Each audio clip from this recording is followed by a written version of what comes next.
Okay, we got a few minutes, or what's the time? It says 4:58. Okay. Should be good. Okay, you got to take my water.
My fellow Marylanders, this is the final time that I will have the privilege of addressing the people of this great state as your governor. 240 years ago, right here in this old Senate chamber of our historic State House, General George Washington relinquished command of the Continental Forces, fulfilling what he called an indispensable duty to formally hand over power, and commending the interests of our dearest country to the protection of Almighty God. It was here, in this very chamber, that the Revolutionary War ended with the ratification of the Treaty of Paris, making this very State House our nation's first peacetime capital. Next week, we will add yet another important chapter to our state's history with the inauguration of Maryland's first black governor and first Indian American lieutenant governor.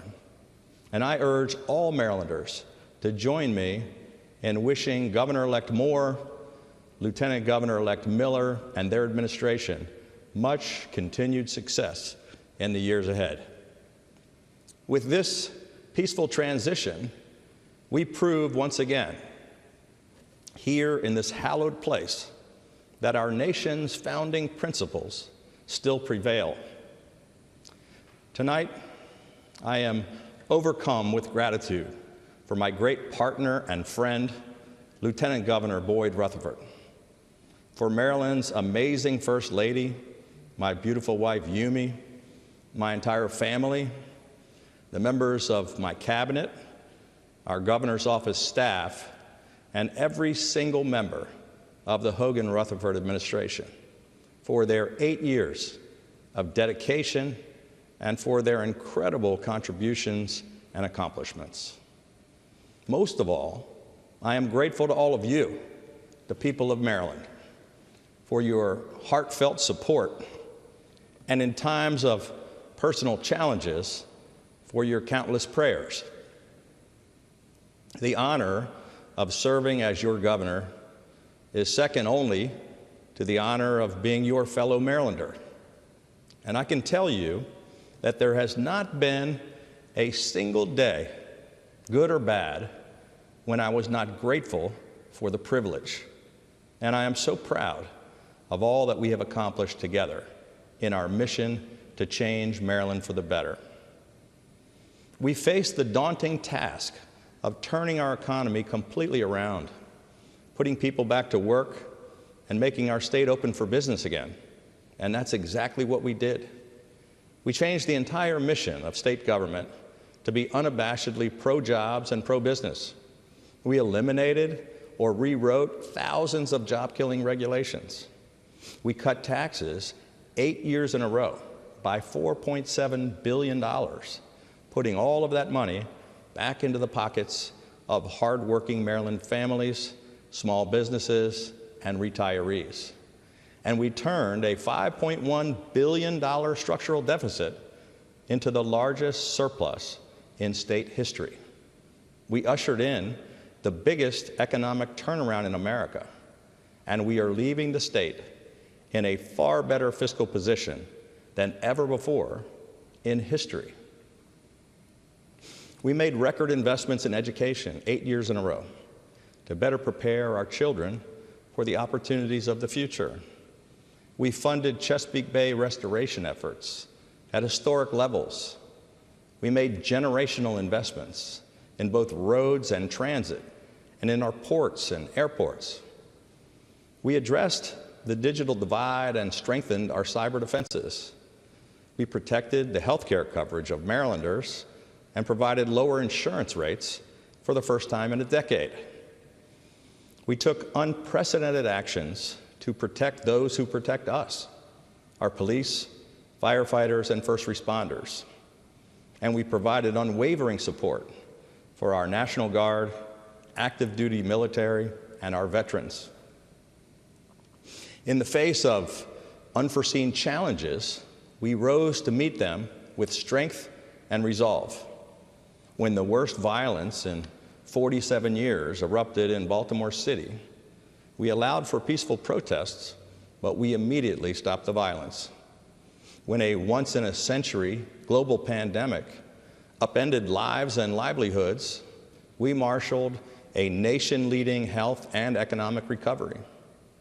These past 8 years have been a time of great accomplishment for our state.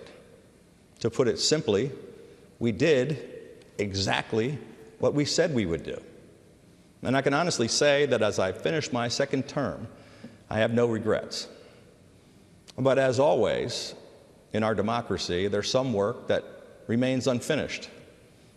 Homicides and violent crime continue to surge in Baltimore City, and more must be done to get the most violent criminals off the streets. And while our administration led the fight for more accountability in the local school systems, more must be done to raise academic standards and to root out corruption and mismanagement, to ensure that every child in Maryland has access to a world-class education, regardless of what neighborhood they happen to grow up in. I call on leaders in both political parties to heed the will of the overwhelming majority of Marylanders and take urgent action to address these challenges.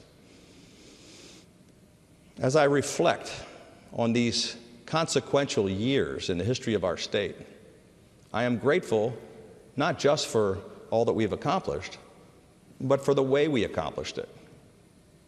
On that snowy day 8 years ago, when I stood on the steps of this State House to be sworn in as governor, I warned about the wedge politics and petty rhetoric being used to belittle adversaries and to inflame partisan divisions in America.